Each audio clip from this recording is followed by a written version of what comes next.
Magandang araw. Mumba Day. So, alis muna tayo guys. Yes. Napakainit.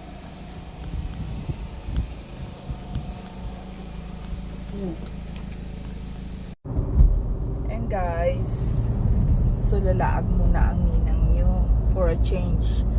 It's Mumba Day. So, medyo mainit pero try nating lumabas-labas paminsan-minsan.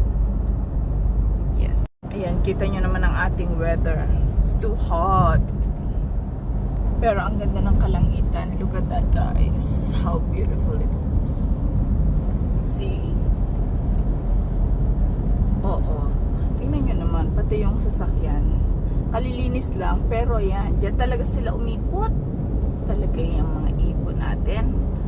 Ayan. So, ayun guys. Update ko kayo later kung saan pupunta ang Nina. So summer feels tayo for today.